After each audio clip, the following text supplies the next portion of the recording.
What's going on, guys? This is Damien from the Lookout, and guys, Masters is saved. We just got the best Banlist update that we could have ever asked for. Yes, a couple of days I made a video how Banlist is just awful, and Bandai listened and we got a Banlist update which saved the BT25 format.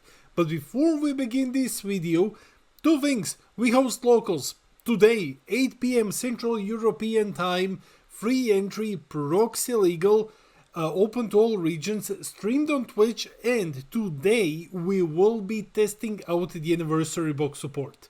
So that's gonna be awesome. And of course, a huge shout out to the Coffee Club, our lovely patrons. These are our $2 and up patrons. They buy us coffee, they keep this crazy content grind going, and guys, thanks out for support. If you wish to join the Coffee Club, link to a patron is in the description below. And I think that's about everything. Roll the video! As with all of our videos, let's start with the breakdown. So we just got another ban list update. We're gonna go over what got banned, what got in errata, what's gonna happen next, and then we'll wrap it up with a possibly skipped summary. Let's go! This is the only card that got banned. Vegito Unison of Might finally got banned. Yeah, this thing, I mean the lack of this thing is going to save the format. Because Kidku is no longer a tier 0 deck and we can go back to enjoying the best game in the world.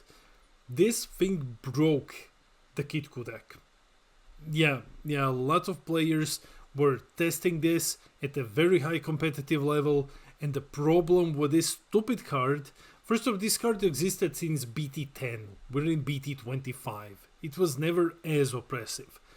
However, the -2 ability says if your opponent would play a battle card using a skill, it's placed in the drop area instead. Unlike in Fusion World, you only play cards with skills in Masters. So like activate main, pay to entry the card into play. Something like that, right? So opponent cannot play the game anymore. And the thing with Kidku is that because Kidku free plays 30Ks so much, he can actually pressure you. He can pressure you more than any other deck which relied on the Vegito Unison of Might, which is like one Bulma build from very long time ago. So he can delete your field with his auto and then pressure you with 30Ks. At that point, good luck getting rid of the Vegito. Yeah, it was a menace. It was a menace. Players who haven't tested the build, or players who are on copium and thought like, hey, if we just go out and just lie that this isn't broken, used to bring an argument that, hey, because the Z deck exists, you can go into the Z deck and you can just kill the Vegito that way because you hard play everything from the Z deck. However, if you do that, what happens is that Kidku responds with one of his many free negates, which cheat in a different card, and it cheats in a skillless and then just minuses by 15 the thing that you've played. Good luck killing Vegito now.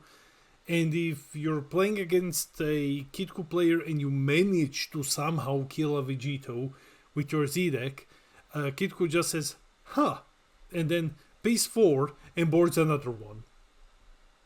You've just spent your Z deck things to try to kill him. Good luck.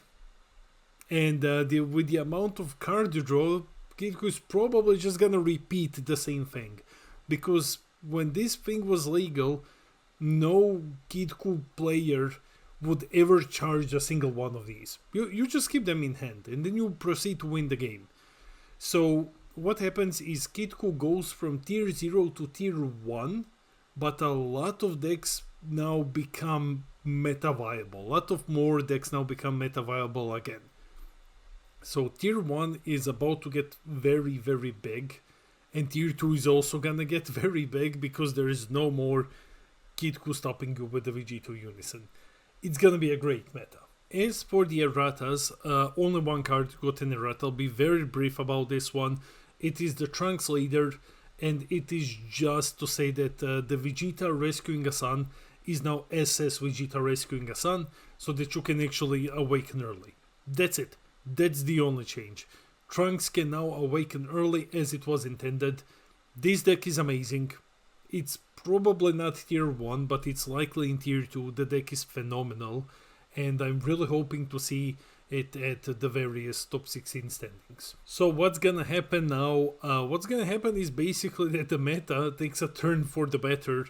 Kidku goes from tier 0 to tier 1. It's going to maybe piss off some people who just panic bought Vegetos because there's a regionals tomorrow. So yeah, kinda sucks, but it is for the better. So the meta is gonna take a much better turn. Red is coming in with a very viable aggro deck. You can play aggro, you can play mid-range, but let's say you're gonna go with the aggro build now that Vegeto is gone. So red is gonna have a very, very strong deck in the next meta, but with Kidku no longer being tier 0 and gatekeeping everything else, we're gonna see a lot of diversity in BT25. It's gonna be similar to BT24, I believe. So yeah, I'm super hyped. I think the upcoming meta is gonna be amazing. Please don't age poorly, please don't age poorly, please don't age poorly. That's it for the video. Let me know in the comments below. Are you happy with this update? Are you hyped to play the BT25 meta with no tier 0 decks?